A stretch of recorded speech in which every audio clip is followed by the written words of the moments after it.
ഓ, അപ്പോൾ നിങ്ങൾക്ക് കൈയടിക്കാൻ അറിയാം. ഞാൻ വിചാരിച്ച് ആ നിയമസഭാ തെരഞ്ഞെടുപ്പിൽ UDF ഒരു ഔദ്യോഗിക പ്രഖ്യാപനം നടത്തി. UDFിൻ്റെ കൺവീനറാണ് പ്രഖ്യാപിച്ചത്. അദ്ദേഹം പ്രഖ്യാപിച്ചു, ഇവിടെ ഞങ്ങൾ അധികാരത്തിൽ വന്നാൽ ലൈഫ് മിഷൻ പൂർണ്ണമായി റദ്ദ് ചെയ്യും. എന്തൊരു ആശ്ചര്യമാണെന്ന് നോക്കണം.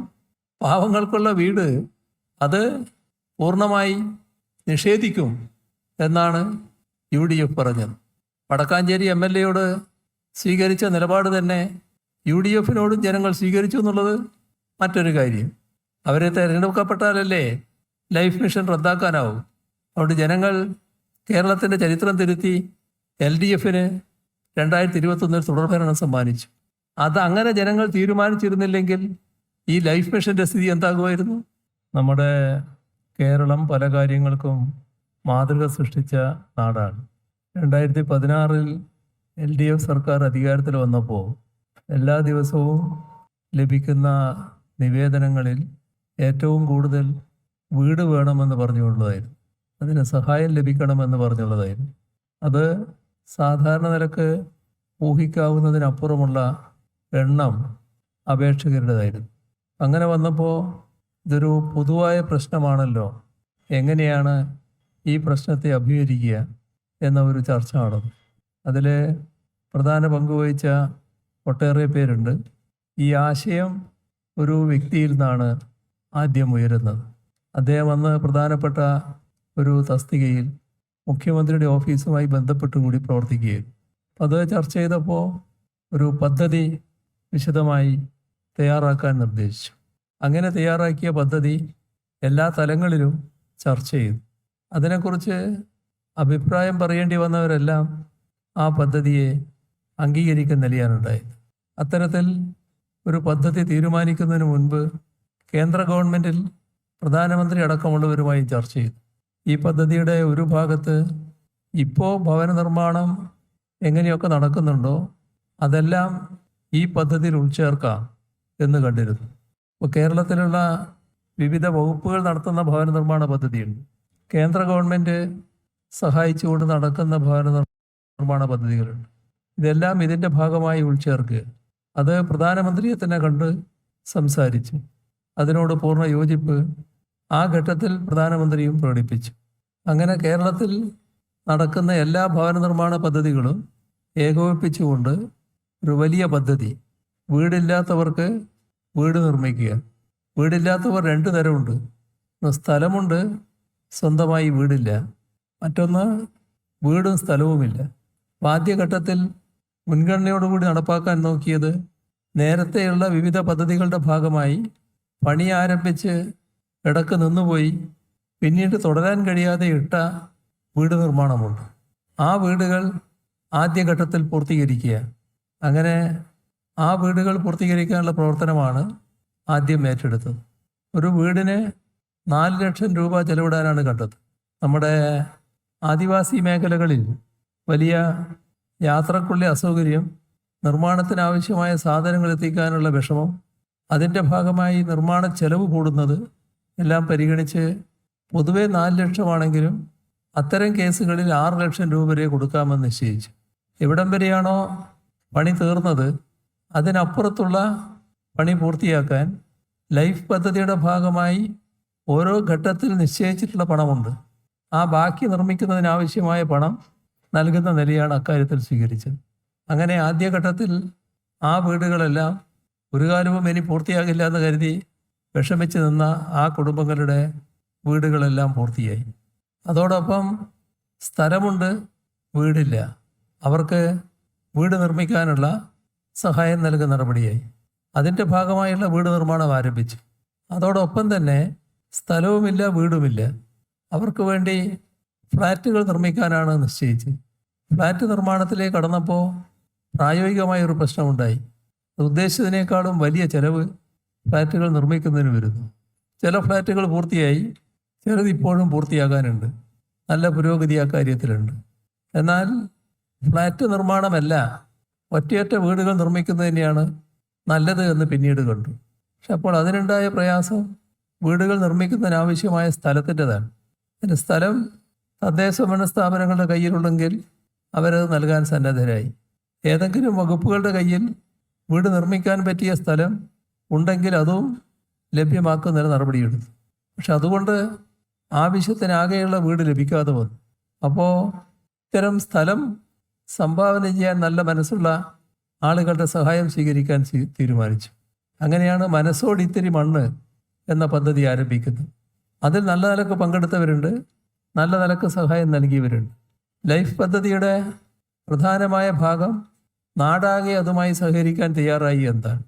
തദ്ദേശഭരണ സ്ഥാപനങ്ങളാണ് ഈ പദ്ധതിയുടെ പ്രധാന ചുമതലക്കാരായി വന്നത്.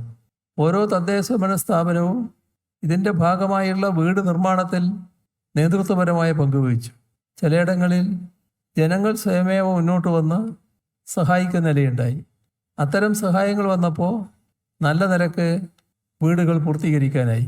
ഇത്തരം വീടുകളിൽ താമസിക്കുന്നവരുടെ പശ്ചാത്തലം പരിശോധിച്ച് അവർക്ക് സുരക്ഷിതമായ ജീവിതം തുറന്നു കൊണ്ടുപോകാൻ ആവശ്യമായ സൗകര്യങ്ങൾ എങ്ങനെ ഒരുക്കാൻ കഴിയും എന്നതുകൂടി ഈ പദ്ധതിയുടെ ഭാഗമായി പരിശോധിക്കേണ്ടതുണ്ടായിരുന്നു. അങ്ങനെ പരിശോധിച്ചാൽ തദ്ദേശഭരണ സ്ഥാപനങ്ങൾക്കാണ് ഫലപ്രദമായി നേതൃത്വം കൊടുത്ത് ഒരു ജീവസന്ധാരണ മാർഗം ഉണ്ടാക്കി കൊടുക്കാൻ കഴിയുക. അതും ചിലയിടങ്ങളിൽ ഭംഗിയായി നിർവഹിക്കപ്പെട്ടു.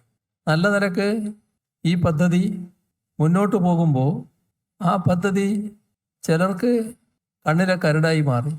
ഈ പദ്ധതിയുടെ ദോഷം കൊണ്ടല്ലത്. ഇതുപോലൊരു മാതൃകാപരമായ പദ്ധതി എവിടെയും ഇല്ല എന്നതാണ് വസ്തുത. ഏതെങ്കിലും ഒരു സംസ്ഥാനം ഇതുപോലൊരു പദ്ധതിയുടെ ഭാഗമായി 5 ലക്ഷം വീട് പൂർത്തീകരിച്ചു എന്ന് പറയാനേ കഴിയില്ല. 4 ലക്ഷം രൂപ ചെലവിട്ട് നല്ലൊരു കോൺക്രീറ്റ് വീട് ആവശ്യം വേണ്ട സൗകര്യങ്ങളോടുകൂടി ഒരുക്കുന്നതാണ് ഈ പദ്ധതി. അപ്പോൾ മാതൃകാപരമായ പദ്ധതിയാണ്. അതിൻ്റെ ഭാഗമായി ഈ വീട് ലഭിക്കുന്നവർക്കെല്ലാം നല്ല ആശ്വാസമാണ് ഉണ്ടായത്.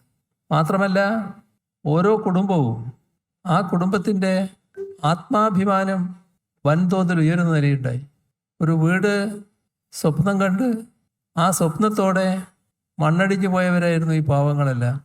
ഒരു വീട് സ്വന്തമായി ലഭിക്കുകയും ആ വീട്ടിൽ ആദ്യത്തെ ദിവസം ഉറങ്ങാൻ കിടക്കുകയും ചെയ്യുന്ന ആ കുടുംബത്തിലെ അംഗങ്ങളുടെ മാനസിക നിലയൊന്ന് ആലോചിച്ച് നോക്കും.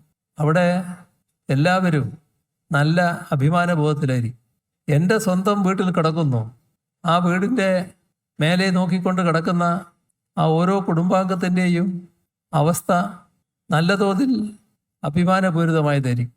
ഇന്നലെ വരെ കണ്ട ഒരാളല്ല കുടുംബം പൂർത്തിയായതോടുകൂടി, വീട് പൂർത്തിയായതോടുകൂടി ആ വീട്ടിൽ കിടന്നുറങ്ങാൻ ആരംഭിക്കുന്ന വീട്ടുകാർ.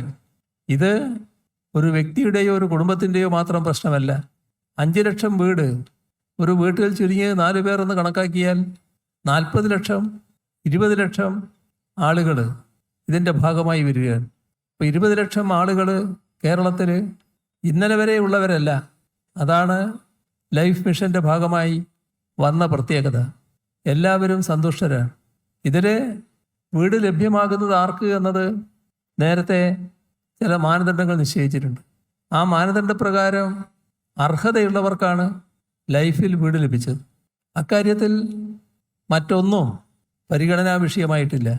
ജാതിയോ മതമോ രാഷ്ട്രീയമോ ഒന്നും പരിഗണനാ വിഷയമായിരുന്നില്ല. മാനദണ്ഡങ്ങൾക്കനുസരിച്ചുള്ള അർഹതയുണ്ടോ, ആ അർഹതയുള്ളവർക്കെല്ലാം വീട് ലഭ്യമാവുക എന്താണ് സർക്കാർ സ്വീകരിച്ച നില.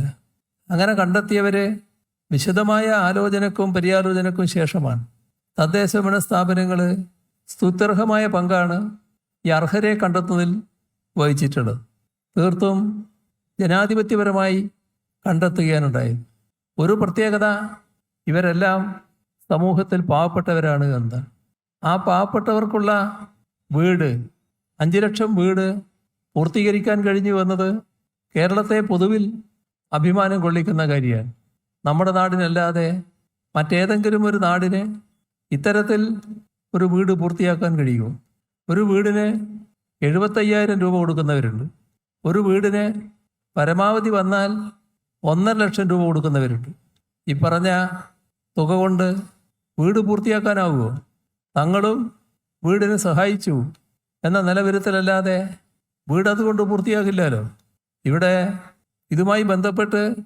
രണ്ട് സംഭവങ്ങൾ നാം കാണണം. ഈ വീട് നിർമ്മിക്കുന്നതിൽ ഫ്ലാറ്റുകൾ എടുക്കുക എന്നുള്ളതും ഒരു ഭാഗത്ത് കണ്ടിരുന്നല്ലോ. തൃശ്ശൂരിലെ വടക്കാഞ്ചേരിയിൽ ഫ്ലാറ്റ് നിർമ്മിക്കുന്നതിനാണ് നടപടികളെടുത്തത്. ആ കൂട്ടത്തിൽ നമ്മെ സഹായിക്കാൻ യുഎഇയിലുള്ള ഒരു ചാരിറ്റബിൾ സംഘടന തയ്യാറായി. അത് യുഎഇ രാജവംശവുമായി രാജകുടുംബവുമായി ബന്ധപ്പെട്ട് കിടക്കുന്ന സംഘടനയാണ്. പലയിടത്തും ചാരിറ്റി പ്രവർത്തനം അവർ നടത്താറുണ്ട്. അതിൻ്റെ ഭാഗമായി ആരംഭിച്ച ചാരിറ്റി പ്രവർത്തനം അത് നല്ല നിലക്ക് നിർമ്മാണം നടന്നു പോവുകയാണ്. അതിനെതിരെ വലിയ തോതിലുള്ള കേസും മറ്റു പുല്ലാപ്പുകളും വന്നു. അപ്പോൾ നല്ല കാര്യം ഉദ്ദേശിച്ച് സഹായിക്കാൻ വന്നവർ കേസും പൊല്ലാപ്പുമായപ്പോൾ മെല്ലെ പിൻവാങ്ങുന്ന സ്ഥിതിയുണ്ടായി. ചുരുക്കത്തിൽ അത് സ്തംഭിച്ചു. ആ വീട് നിർമ്മാണം മുടക്കാൻ ആ ഘട്ടത്തിൽ നേതൃത്വം കൊടുത്തത് അവിടുത്തെ UDFൻ്റെ MLA ആയിരുന്നു. അടുത്ത തെരഞ്ഞെടുപ്പ് വന്നപ്പോൾ ആ MLA ജനങ്ങൾ കൈയൊഴിഞ്ഞു. പക്ഷേ ആ വീട് നിർമ്മാണം, ഫ്ലാറ്റ് നിർമ്മാണം പലവിധ ഊരാക്കുടുക്കിൽ കിടന്നുഴലുകയാണ്. ആ പാവങ്ങൾക്ക് വീട് തടയുന്ന നില. ഇതൊരു ഒറ്റപ്പെട്ട സംഭവമല്ല. 2021 നിയമസഭാ തെരഞ്ഞെടുപ്പ് വന്നപ്പോൾ ആ നിയമസഭാ തെരഞ്ഞെടുപ്പിൽ UDF ഒരു ഔദ്യോഗിക പ്രഖ്യാപനം നടത്തി. UDFൻ്റെ കൺവീനറാണ് പ്രഖ്യാപിച്ചത്. അദ്ദേഹം പ്രഖ്യാപിച്ചു, ഇവിടെ ഞങ്ങൾ അധികാരത്തിൽ വന്നാൽ ലൈഫ് മിഷൻ പൂർണ്ണമായി റദ്ദ് ചെയ്യും. എന്തൊരു ആശ്ചര്യമാണെന്ന് നോക്കണം. പാവങ്ങൾക്കുള്ള വീട് അത് പൂർണ്ണമായി നിഷേധിക്കും എന്നാണ് UDF പറഞ്ഞത്. വടക്കാഞ്ചേരി MLAയോട് സ്വീകരിച്ച നിലപാട് തന്നെ UDFനോടും ജനങ്ങൾ സ്വീകരിച്ചു എന്നുള്ളത് മറ്റൊരു കാര്യം. അവരെ തിരഞ്ഞെടുക്കപ്പെട്ടാലല്ലേ ലൈഫ് മിഷൻ റദ്ദാക്കാനാവും. അതുകൊണ്ട് ജനങ്ങൾ കേരളത്തിൻ്റെ ചരിത്രം തിരുത്തി LDFന് 2021 തുടർഭരണം സമ്മാനിച്ചു. അത് അങ്ങനെ ജനങ്ങൾ തീരുമാനിച്ചിരുന്നില്ലെങ്കിൽ ഈ ലൈഫ് മിഷൻ്റെ സ്ഥിതി എന്താകുമായിരുന്നു? 2021 തുടർഭരണം LDFനല്ല ലഭിച്ചതെങ്കിൽ അന്ന് പൂർത്തിയായ വീടുകൾക്ക് വേറൊന്നും സംഭവിക്കില്ല. പക്ഷേ പൂർത്തീകരിക്കപ്പെടാനുള്ള ഇപ്പോൾ പൂർത്തീകരിച്ച 5 ലക്ഷം വീടുകളുടെ അന്ന് പൂർത്തീകരിച്ചത് ബാക്കിയുള്ള എണ്ണം, ആ വീടുകളൊക്കെ എവിടെയായിരുന്നോ 2021 അവിടെ കിടക്കും. അതായിരുന്നു UDF ആയിരുന്നുവെങ്കിൽ സംഭവിക്കുക. ഇത് പ്രാവർത്തികമാക്കാൻ കഴിഞ്ഞത് 5 ലക്ഷം വീട് എന്ന സ്വപ്ന പദ്ധതി പൂർത്തീകരിക്കാൻ കഴിഞ്ഞത് LDFനെ ജനങ്ങൾ വീണ്ടും അധികാരത്തിലെത്തിച്ചുകൊണ്ടാണ്. LDF അധികാരത്തിലുണ്ടായതുകൊണ്ടാണ്. ഇതോടൊപ്പം വേറൊരു നിർദ്ദേശം വന്നു. വളരെ ചെറിയ തുക, അതാണ് മൊത്തമായി എടുത്താൽ കേന്ദ്ര ഗവൺമെൻറ് കേരളത്തിലെ ലൈഫ് പദ്ധതിയുടെ ഭാഗമായുള്ള വീടുകൾ പൂർത്തീകരിക്കുന്നതിന് പങ്കുവഹിച്ചിട്ടുള്ളത്. അപ്പോൾ കേന്ദ്രം ഒരു നിർദ്ദേശവുമായി മുന്നോട്ട് വന്നു. ലൈഫിൻ്റെ ഭാഗമായുള്ള വീടുകൾ പൂർത്തിയായാൽ ആ വീടിൻ്റെ മുന്നിൽ ഒരു ലോഗോ വെക്കണം. ആ ലോഗോയിൽ ചിലരുടെ ഫോട്ടോ, ചില കാര്യങ്ങൾ എഴുതി വെക്കൽ, ഇതൊക്കെയാണ് ഉദ്ദേശിച്ചത്. അപ്പോൾ ഞങ്ങൾ പറഞ്ഞു, ഇപ്പോൾ ഇത്ര ലക്ഷം വീടുകൾ കേരളത്തിൽ പൂർത്തിയായി കഴിഞ്ഞിട്ടുണ്ട്. ഒരു വീടിൻ്റെ മുന്നിലും ഒരു ലോഗോയും ഒരാളുടെ ഫോട്ടോയും വെച്ചിട്ടുണ്ട്. അപ്പോൾ നിങ്ങൾക്ക് കൈയടിക്കാൻ അറിയാം. ഞാൻ വിചാരിച്ച് അങ്ങനെയുള്ള ഞങ്ങളുടെ നാട്ടിൽ ഈ വീടുകളിൽ ഒരു തരത്തിലുള്ള ലോഗോയും വെക്കാൻ ഞങ്ങൾ ഇഷ്ടപ്പെടുന്നില്ല. കാരണം അവരുടെ ആത്മാഭിമാനത്തെ ബാധിക്കുന്ന പ്രശ്നമാണ്. അവിടെ താമസിക്കുന്നവരുടെ ആത്മാഭിമാനത്തെ ബാധിക്കുന്ന പ്രശ്നമാണ്. അവിടെ താമസിക്കുന്നവർ അവരുടെ സ്വന്തം വീട്ടിലാണ് താമസിക്കുന്നത്. അവർ വീട്ടിലേക്ക് ചെല്ലുമ്പോൾ തന്നെ ഇതാരോ നൽകിയതാണ് എന്ന തരത്തിലൊരു അടയാളം വീട്ടിന് മുന്നിൽ വെക്കുന്നത് അവരുടേതല്ല, ആ വീട് എന്ന സന്ദേശമാണ് നൽകുക. ഞങ്ങളതിനില്ല, അത്തരമൊരു പദ്ധതിയുമായി യോജിക്കാനാവില്ല. അപ്പോൾ അവർ പറഞ്ഞു, ഇതൊരു പദ്ധതിയുടെ ഭാഗമാണ്, ഇത് വെക്കുന്നില്ലെങ്കിൽ ഞങ്ങൾ പണം തുറന്നു തന്നില്ല എന്ന് വരും. 75,000 രൂപ തന്നാൽ 3.25 ലക്ഷം രൂപ സംസ്ഥാനമാണ് വഹിക്കുന്നത്. 1.5 ലക്ഷം രൂപ തന്നാൽ 2.5 ലക്ഷം രൂപ സംസ്ഥാനമാണ് വഹിക്കുന്നത്. ആ വീട് കേന്ദ്ര പദ്ധതിയുടെ ഭാഗമാണെന്ന് പറഞ്ഞാൽ ചെറിയൊരു ഭാഗമാണ് കേന്ദ്ര പദ്ധതിയുടെ ഭാഗമായുള്ള പണം. അപ്പോൾ ഞങ്ങൾ അവരോട് പറഞ്ഞു, പണം തരണോ തരണ്ടേ, പദ്ധതി തുറന്ന് അനുവദിക്കണോ അനുവദിക്കണ്ടേ എന്നൊക്കെ നിങ്ങൾ തീരുമാനിക്കേണ്ടതാണ്. ഞങ്ങൾ ഇവിടെ താമസിക്കുന്നവരുടെ ആത്മാഭിമാനത്തെ വ്രണപ്പെടുത്താൻ തയ്യാറല്ല. അത് ഉറപ്പിച്ച് പറഞ്ഞതോടെ അവരുടെ സഹായം തൽക്കാലം നിലച്ചിരിക്കുകയാണ്. നമ്മൾ മുന്നോട്ട് പോയി ഇപ്പോൾ 5 ലക്ഷം വീട് പൂർത്തീകരിച്ചു. ഇതിൻ്റെ ഭാഗമായി കുറച്ച് വീടുകൾ കൂടി പൂർത്തീകരിക്കപ്പെടാനുണ്ട്. അത് പൂർത്തീകരിക്കാനുള്ള പ്രവർത്തനവും നീങ്ങിക്കൊണ്ടിരിക്കുകയാണ്. ഇതോടെ ഞങ്ങൾ ഈ പദ്ധതി ആകെ ഉപേക്ഷിക്കുകയല്ല ചെയ്യുക. ഇനിയും ഇതുപോലുള്ള നിരവധി പാവങ്ങൾ വീട് ആഗ്രഹിച്ച് നിൽക്കുന്നവരുണ്ട്. അവർക്കുള്ള വീട് നിർമ്മാണം എങ്ങനെ പൂർത്തീകരിക്കാനാകുമെന്നതിനെക്കുറിച്ച് ഗൗരവമായി ആലോചിക്കാൻ തയ്യാറാകുന്ന മുന്നണിയാണ് LDF. ആ രീതിയിലുള്ള ആലോചനകളിലേക്കും ഞങ്ങൾ കടക്കുക തന്നെ ചെയ്യും. മറ്റ് കൂടുതൽ കാര്യങ്ങളിലേക്ക് ഞാൻ കടക്കുന്നില്ല. ഇവിടെ ശ്രദ്ധിക്കേണ്ട കാര്യം, നാളെ കഴിഞ്ഞ് മറ്റന്നാൾ നമ്മുടെ സംസ്ഥാനത്ത് പട്ടയ വിതരണം നടക്കാൻ പോവുകയാണ്. അത് 4.5 ലക്ഷം പട്ടയത്തിലധികമാണ് വിതരണം ചെയ്യാൻ പോകുന്നത് കേരളത്തിലാകെ. ഈ SIR-വുമായി ബന്ധപ്പെട്ട പ്രവർത്തനങ്ങളിൽ ഏറ്റവും കൂടുതൽ മുഴുകേണ്ടി വന്നത് റവന്യൂ വകുപ്പാണ്. അവർക്ക് മറ്റ് പ്രവർത്തനങ്ങൾക്ക് സമയം ലഭിക്കാത്ത ഒരു സാഹചര്യമുണ്ടായി. അല്ലായിരുന്നുവെങ്കിൽ 5 ലക്ഷം പട്ടയം എന്ന അവസ്ഥ പട്ടയ കാര്യത്തിലും മറ്റന്നാളാകുമ്പോൾ ഉണ്ടാകുമായിരുന്നു. ഇതെല്ലാം ജനങ്ങളെ കണ്ടുകൊണ്ട നിലപാടാണ്. ആ നിലപാടാണ് തുറന്നു പോകുന്നത്. ഇത്തരം കാര്യങ്ങളിൽ ഇതിൻ്റെ ഗുണഭോക്താക്കളായ ജനങ്ങൾ മാത്രമല്ല, നമ്മുടെ നാടാകെ സന്തോഷിക്കുന്നു എന്നാണ് വസ്തുത. നമ്മുടെ നാട് ഒരു പുതിയ നാടായി മാറാൻ, ഒരു നവകേരളം സൃഷ്ടിക്കാനുള്ള പ്രവർത്തനങ്ങളിലാണ് നാം ഏർപ്പെട്ടിട്ടുള്ളത്. അതിനെല്ലാവിധ സഹകരണവും പിന്തുണയുമാണ് ജനങ്ങൾ ഇതേവരെ ലഭിച്ചിട്ടുള്ളത്. ഇനിയും തുടർന്നും ആ സഹകരണവും പിന്തുണയും ഉണ്ടാകണമേ എന്ന് അഭ്യർത്ഥിച്ചുകൊണ്ട് മറ്റു കൂടുതൽ കാര്യങ്ങളിലേക്ക് കടക്കാതെ അവസാനിപ്പിക്കുന്നു. നിങ്ങൾക്കെൻ്റെ സ്നേഹാഭിവാദനങ്ങൾ.